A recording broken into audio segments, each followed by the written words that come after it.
Welcome to That Workplace Experience podcast, the podcast where we look at the best designed workspaces and the people behind the projects.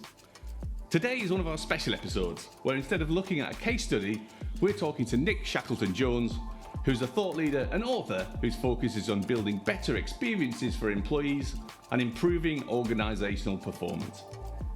You may already be aware of Nick because his TikTok, "The reason we're being made to go back to the office is because middle-aged men don't get on with their wives," went hugely viral. We discuss how employee experience is often destroyed long before people even sit down at their desks, why Nick believes that people only learn through challenge, emotion and real-world experience, and finally why none of this matters because AI is going to kill us all anyway. If you want a bit more information on Nick, check out the show notes for our PDF link, and for a more visual experience, watch the show wherever you get your podcasts to see our interview. Today we're joined by Nick Shackleton-Jones, who I have to say appeared on my social media to me after it was sent by about 18 of my friends who knew I have a massive passion for getting everyone back to the workspace. And we'll go into that a little bit more shortly. But Nick, welcome to the show. Thanks very much. Good to be here. As you know, this one's That Workplace Experience podcast, and we've mainly interviewed people about their case studies, but I've been so interested in listening to your views on workspace, and especially your experience with people like the Big Four that you've worked at. I thought there'd be just a really interesting conversation to be had, so I'm really pleased you're here today. Yeah, good to be here. I mean, I've worked in lots of interesting spaces. I started as a psychology lecturer, teaching out of like little huts, temporary. There were those temporary huts that end up being permanent. Do you know what I mean? Yeah. And then I went to all kinds. Porter cabin Yeah, type. that's the one, yeah.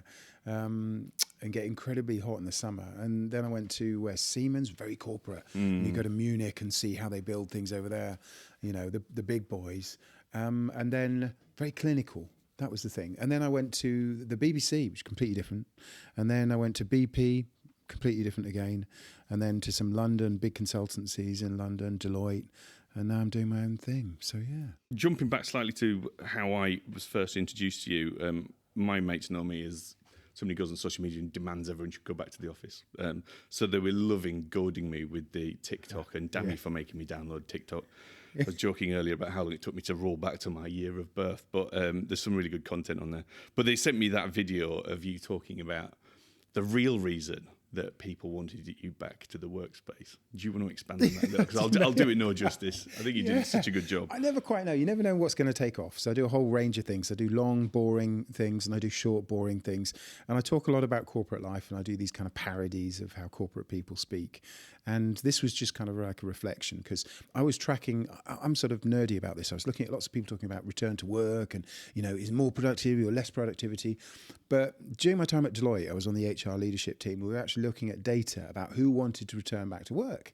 And it was disproportionately the senior male partners who wanted to be back in the office. We were like, why is that? The best explanation seemed to be they needed to be worshipped. Do you know what I mean? Because like they're you know, in the office, they're important, and they march up and down, and you know they sort of tell people what to do, and everybody sees that they're important. They sit in meetings, and everybody laughs at their jokes, and then they go home, and it's like, oh, could you take the cats to the vets, and you know, could you stop making that noise, that racket? And they're just sitting there in a t-shirt, and then another bloke on a Zoom call, and it's so they want everybody else back in the office so that they can be worshipped. And I genuinely think this is not the only consideration, obviously, but this is a big driver. It's people who their identity is bound up with that way of being, you know, being in the office, telling people what to do, marching around, feeling important, and they're dressing up. And I think all of that sort of evaporated and left people feeling a bit adrift. So yeah, and that got millions of views, caused lots of kind of debate, and it was very good, very entertaining as well. I think you've got a really nice way of coming about. I love sort of, I mean, you were talking earlier about being a bit of light relief, and there are some very, very funny pieces. But I think the key for me with that one is like, I literally was like, no, I don't agree with that when I first listened to it. But when I percolated on it for a little while, I was thinking, maybe this is a bit more true than I thought. And I know running this business that although very small compared to some ones you've worked at, there's definitely a bit of that in me thinking, don't like my wife telling me off for typing too loud.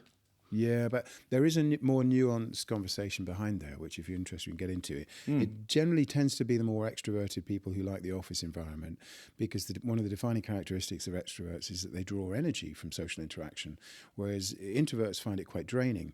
But it is also true that I had this weird experience at the end of the pandemic. We'd sort of been locked at home for a couple of years.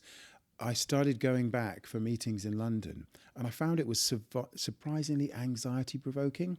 And I began to realise, I think, our social skills deteriorate.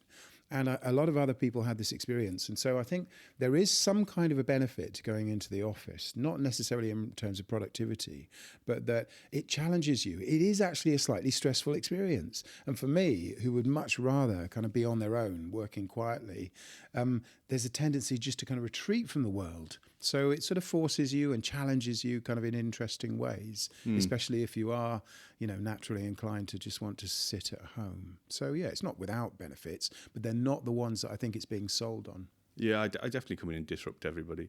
I was interested on the learning and development side of things, though, because I've got 2 young kids, and I know you've got kids as well. I do worry slightly about the development phase for people of that sort of learning by osmosis and just being around people. Yeah. And I think the biggest change, and certainly something I've worried about, and we've talked, me and some colleagues, about how rapidly people are developing from junior designer up to middleweight and stuff. And I think they're not getting as much team time and working in a creative environment. Yeah. I definitely think there's massive benefits for people working together, but it'd be interesting to get your understanding of how that's impacting people, the learning and development side of things, of people not being in the offices quite as much. Yeah, it's a huge question, and I'm absolutely not plugging anything. I'm speaking at the Institute for Student Employers about this topic, about shifting generational trends, what we need to do about it. I also wrote a book called How People Learn, talking about learning. And what we're seeing are some really kind of disturbing patterns, some that I think people will be familiar with. One is that younger people, generationally looking at Gen Z and beyond, their social skills are not what they used to be. So they're not used to kind of business environments and business etiquette and actually interacting and compromising with people. And so that's something that businesses are finding. And that in large part is due to, they've just had this very heavy diet of digital. So that's a kind of a troubling trend. And the other thing that people will be well aware of is the tendency to use AI as an operating system. So they're just outsourcing, cognitive outsourcing. And the problem with that, very specifically, is that your learning is driven by challenges. If you want somebody to learn, you put them in a challenging environment. And when you take somebody out of school and you push them into a business, and for the first time for many of them, they've got to really interact with and work with people who are very different, that's challenging. And they grow, and it takes them years to become a kind of a rounded professional. And they're not well adapted for that now. And if you don't put them in that kind of an environment, they're not going to develop those skills. I know you're quite passionate about this as well, but I worry that they're not going to get those skills from university either. They're sort of coming in. We've been interviewing people for a 25 grand a year job, and they've got 60 grand's worth of debt from being at uni, and they come in without the skills they need to operate. And I've always wondered whether there's a potential, especially the creative industries, to be more intern-based or apprenticeship-based, where you just come in from school and straight on the job and learn, rather than having to go through this rigmarole of university. It's not just a rigmarole, it's a big con, isn't it? That's the deal is, you've got to go to university if you want to get a better job and earn more. That used to be true, but that gap is now closing. And I still remember the time when you got grants. Yeah. So it seemed like a good deal. There was only an upside, right? Yeah, and then the actual course was free, right? Yeah, exactly. Yeah. And then now people, as you say, are lumbered with £60,000 worth of debt, and they fall out of the other end of the university system. 75% of them won't go into a field that is even related to what they got their degree in. And it's not guaranteeing you a better job at all. It's just guaranteeing you financial servitude. So it's like you're actually paying for your own enslavement, but that effectively is what it is. And now you've got to get a job because you've got to pay off all of this debt. And it is crazy, because actually if you wanted people to learn, you would create a challenging environment. You wouldn't create an environment where people just go and sit in rows and listen to somebody. And most students know that, which is why most of them don't go to lectures. So everything about it is wrong. It's just become this weird kind of ritualized system for extracting money from people. So yeah, I'm sure some people will say, "Oh, I had a great time at university," as did I. But very little of that had to do with going to lectures. So the rule of thumb has to be, challenge people if you want to get them to learn. So who's doing that well? I think apprenticeships are good. I just think we shouldn't be so sneery about them. I think apprenticeships have come from an era where people consider it to be like a second rate education. It shouldn't be like that at all. And I think what we should have is a system where you can try out lots of different things. That would be ideal, where you could go somewhere and you could have a go at this. So as an example, when I was at the BBC, one of my daughters did work experience for a bit, and I thought this was going to be a wonderful experience for her, and she'd be sort of inspired. And at the end of it, I said, "Well, what did you learn from that?" And she said, "I learned that I don't want to work in an office." Good enough outcome. And I tried when I was at PA Consulting in central London, bringing my daughter in. She had an unexpected, was it inset day or something? Yeah. And so I was like, what am I going to do with my daughter? I thought, well, I'll take her to work. She'll learn what work is like. Because that's one of the awful things about school. It doesn't really prepare you. So I took her to reception in Bressenden Place. And I said, I thought I'd bring my daughter into work today. Is that okay? And they said no. And he said, well, if you do, you have to fill out this risk assessment process. And they didn't let her in. So we sat in reception for the rest of the day. I was just on my laptop. And I just thought, well, that's crazy, because workplaces should allow kids, because how else are you going to learn about workplaces? You obviously get to see a lot of different workspaces. Yeah. And from not just your work at the Big Four, but obviously you work with a lot of different clients. Who's doing it well? What have you seen that people that you like and people are responding well to, and what who's doing it badly, or not necessarily who's doing it badly? What have you seen that doesn't work? Good question. Yeah, I've seen lots of environments. You get a sense of an environment as soon as you walk into it, and I travel a lot. And what you're picking up on is the culture, and you pick up on the culture because of what you see, and what you see tells you about what people value. So if you go to Japan, everything's very clean, you understand that's valued. So if you go into a workplace and what's being celebrated is art or something kind of playful, you immediately get a different sense of the kind of experience you expected to have. So what I hate is uniformity. So many places I go, and it's just kind of rows and rows of hot desking spaces, and I think, wow, that's just incredibly depressing, because what it tells you immediately is that your individuality is not valued, that diversity is not valued. You are a battery head in this thing. Whereas when I've been to places like Netflix, understandably, they've got lots of artifacts from different movies and different things they're doing, and I think that's both quite exciting for people, but it connects you to a sense of very immediately to what we do as well. So yeah, I like the places which open up into difference and also into playfulness. I like those best, I think. Yeah, they've sort of got that sense of purpose and value to it. Yeah, I mean, there's an element to which is a tokenistic. When I went to places like Google and Facebook, there'll be like a pool table over there or an arcade game over there that nobody ever plays on. It's just for the guests to give the impression that we're a cool place. Yeah, but actually, you're here from sort of 7 till 9 every day. But yeah, I do. I do like to feel like diversity is welcomed. You've talked a bit about neurodiversity. Yeah. And I know this is very much on trend now, talking about neurodiversity and how everyone's different, but I think you said that you'd qualified as neurodiverse in your early 40s. I think that the thing that I'm interested in here is that I see these little, as I think I'm pretty neurodiverse myself, but when I see these little gems of people in organisations like the Big Fours and so on that really stand out like a sore thumb, did you feel a bit different when you were working there? Yeah, I think it really hit home. When I was at Siemens, I had a whole team, and we were in a corner of the building, and we were allowed to just create our own little subculture. And a lot of the people I was working with were developers. So I think we didn't realise how weird we were. It was like, if you go through that door over there, it's madness. But that was all right. Whereas when I went to BP, I had a big boy job, I was like a senior leader, and I was on senior leadership. And I began to realize that I was just annoying people. And the way that I was annoying people was I was kind of answering questions, and I was provoking people, and I was asking questions. And it took me a long time to realize that that's not really the game. That's not their culture. Played. Yeah, in most corporates, it's about, it's honestly, it's just about responding to other people and building consensus. That's the way I talk about it on TikTok. So, people will say, yeah, I could just build on that point. Yeah, could we just kind of circle back? And I think that, that would be an excellent direction to take. And they don't want somebody to say, what we're doing here doesn't make any sense at all. So I would do that, and people would look at me as if I just broken wind or something. And it took me a long time to understand that is not how normal people work. That they're sensitive. They have empathy. Yeah.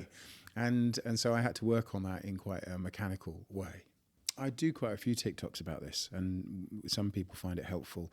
I don't think people necessarily understand that if you are neurodiverse, you have to do a lot of these sorts of things mechanically. It doesn't come naturally to you. So when I meet somebody, I'm thinking about kind of matching posture, I'm monitoring tone, I'm thinking about expressiveness, because, if you're actually on the spectrum, you tend to descend into kind of monotone. You don't make eye contact. So you're thinking eye contact, smile, match, lots of expression. And then very easily you can fall into scripted conversations, because the easiest thing to do with people, the trick with people, is just ask them about themselves. And so you can say, oh, that's really interesting, those trainers that you're wearing, where did you get them? People talk about that will open up another conversation. But if you're not careful, you can go wrong, because you can say to somebody, oh, so what did you do over the weekend? They say, well, actually I went to my grandmother's funeral, and she just died a couple of weeks ago. And you can say, awesome, how was that? It's just like, what about those traders? As you say, you have to shift up. Oh no, that's it. You have to go into the slightly sad script. And it's not that, I think, people, I don't want to give the impression that if you're on the spectrum, you're not empathetic. It's just that you don't know the correct social expression for things. Yeah. And so those techniques you have to kind of learn manually, if you like. One of the other pieces I loved on a couple of the podcasts I was listening to was your take on AI. I just think, I did one this morning actually, I did one a couple of days ago, a lot of traction about how this plays out. And you might think, why on earth would I listen to you talking about that sort of stuff? You're a learning bloke. But the reality, I think, is that one of the things I studied philosophically was AI, looking at parallel distributed processing. And many of the people who are in technology, they don't really understand people. So there's a really significant sense in which you can listen to somebody who's CEO of an AI company, like Darius Amodio or whatever, and think, yeah, you really don't know what you're doing or what's going on. There are people like Jeffrey Hinton, one of the so-called godfathers of AI, who are kind of deeply troubled by it. And I think that's the right space to be in, because I think what's happening, and there was a news article, I think, just today about Facebook wanting everybody to wear GoPros. Have you seen this? No. So this is apparently a thing now at Facebook. All 70-something thousand people have got to wear GoPros, because what's happening is that technology is consuming us, and the relationship with technology is always the same. It's been the same right since the beginning of writing, really, which is it takes capability from us.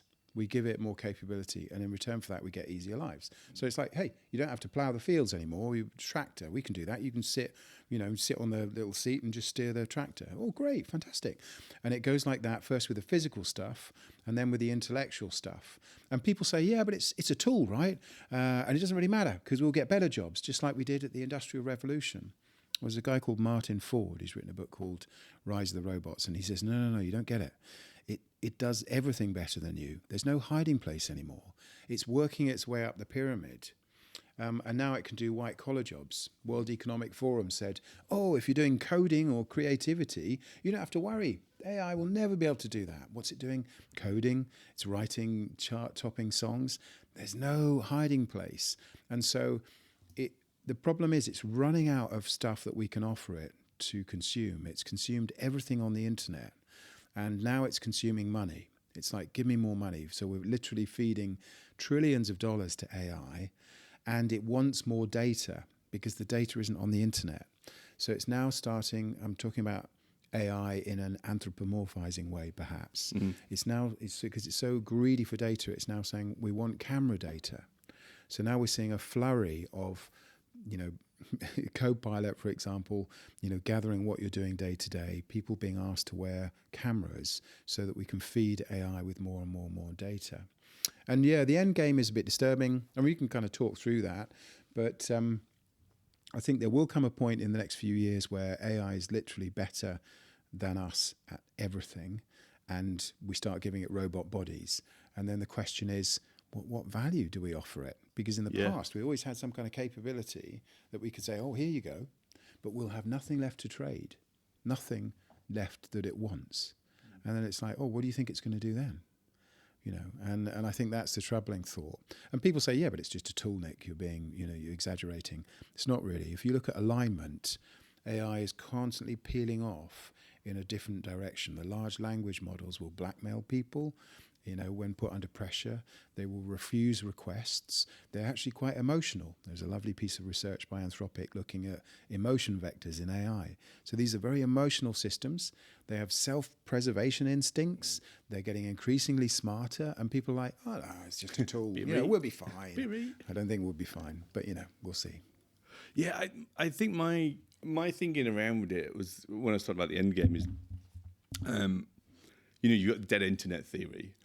I was thinking the sort of route, it seems, with OpenAI and everyone is like, you pay for these tokens and then we'll feed the beast and the beast will give you these things back and then you'll win. I was thinking, who's going to pay it anything? Where does it go to? So if it takes everyone's jobs and we don't no longer have any money, who's going to pay for the tokens and where does it go after that? That's what I feel like there's a bit of a death spiral to it in my head, and especially the expensive data centers that need to process it.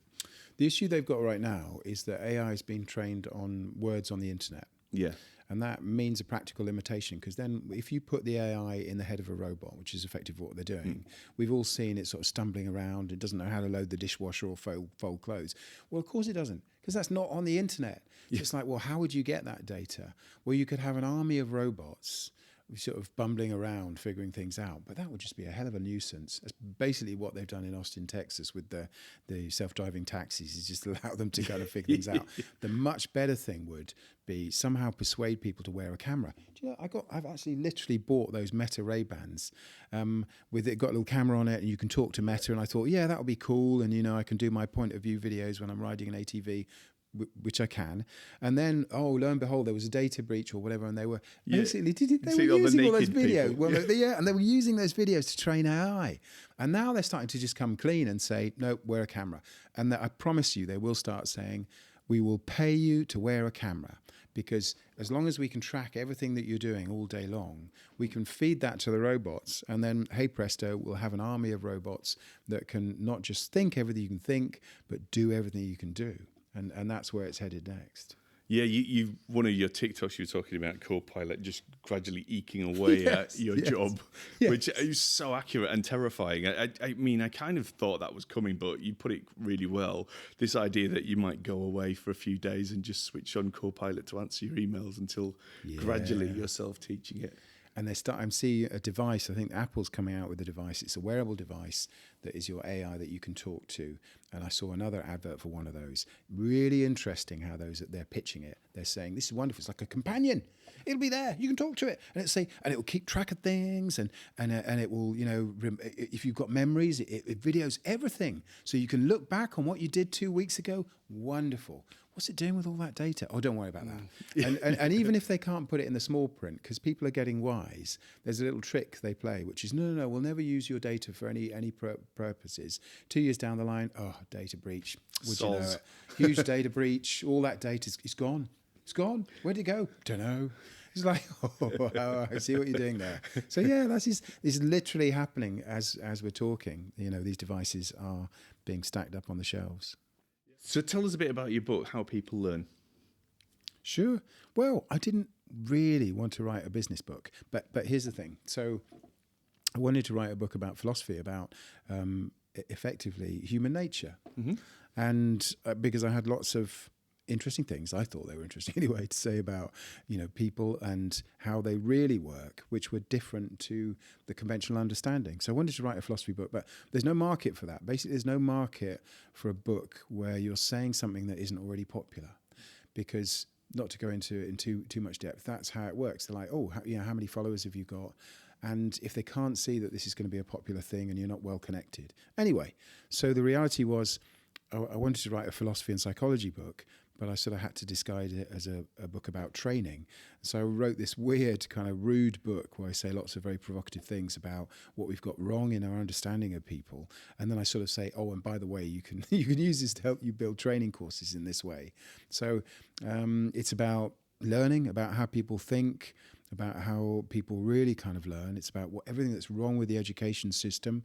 And then there's a few chapters there about if you were designing a learning program, here's some top tips. So yeah, it's that kind of a book. And how do you unpick that to be useful for learning then?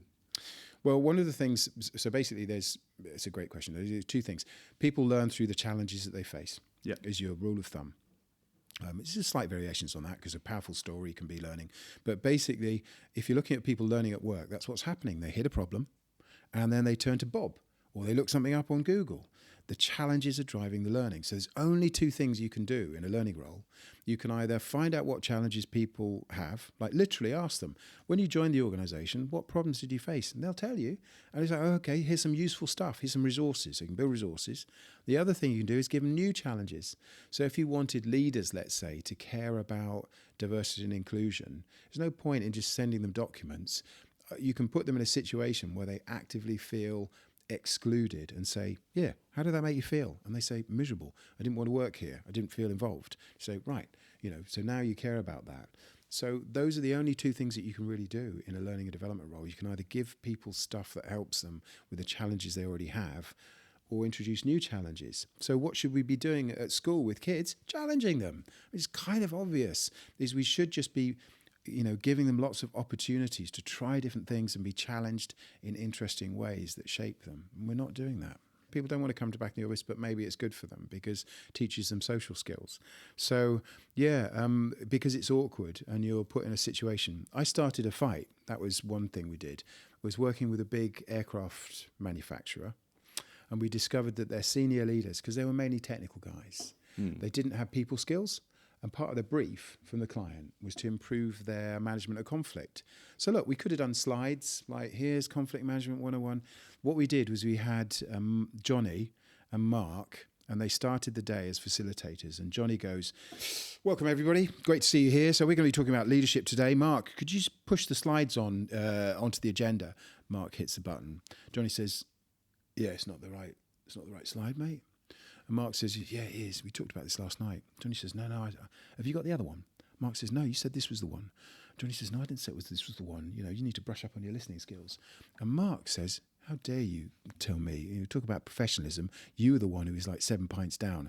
This escalates. People are sitting there. It's like gripping the edge of their seat until there's a physical fight. And then we stop the action and say, it's okay, they're actors. How did that make you feel? Why didn't you do anything? Why didn't you step in? What stopped you stepping in? When did somebody cross the line? If you had stepped in, what would you have said? What would you have done? And then when they finish talking about it, say, right, let's do it. Let's run it again. And you're going to get up there and say, hang on, lads. Okay, calm down. What's going on here? And practice it and role play it. So, yeah, that's the kind of thing that I regularly do because that creates an emotion, right? And people remember it and they change. I like that. How are people responding to it? When you throw something like that into the room. I think people hate new ideas. Ideas have like a normal distribution. Like there's old ideas that are nutty, and there's new ideas that are nutty, and then there's the popular idea that's in the middle. So the further you stray from where we are today, the greater the percentage of people think you're a maniac. So I have a few people who resonate with what I'm saying. I like to think of them as pioneers, obviously, and then lots of people who just think, I don't know what he's going on about. But I think things will move on.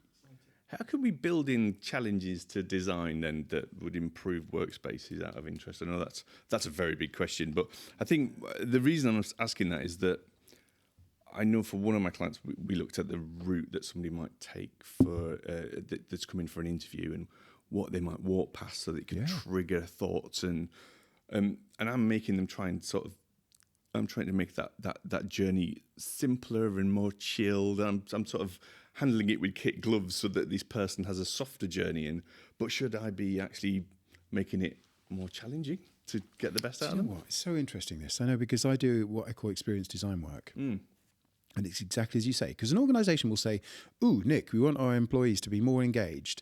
And I say, well, maybe let's have a look at how you're depressing them today. And so if you take a real example of going into work in, Bressenden Place in central London, what's actually happened to the point at which actually somebody's ready for work. So they've had a hell of a time, with fighting their way to Victoria Station on the commute, probably.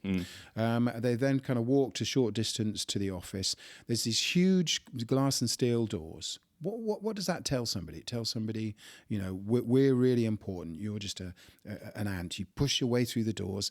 There's somebody sitting behind a desk and there's barriers. The person sitting behind the desk, the security person, does not greet you. They don't say hello. They don't say good morning. You're just another number. You've got a card. If you don't swipe, you can't get in the building. So immediately you're controlled. You are controlled. Your access to this building is literally controlled.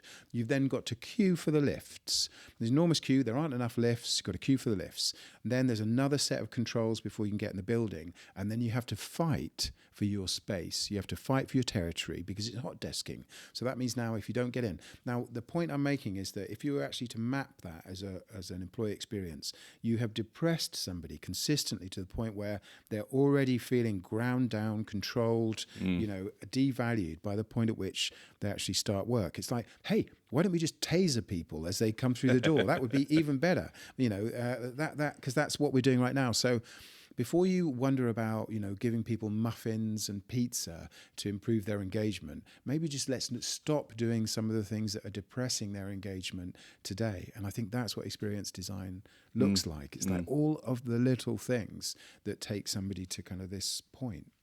We used to use Maslow as a device, the pyramid, but because people have been bringing us in to do that sort of, we're effectively a branding agency. So the stuff we do is more like unpicking what the company's values are and the purpose and making sure that's visible and doing it in clever ways. But we used to use Maslow to say, is the temperature right? Is the sound good?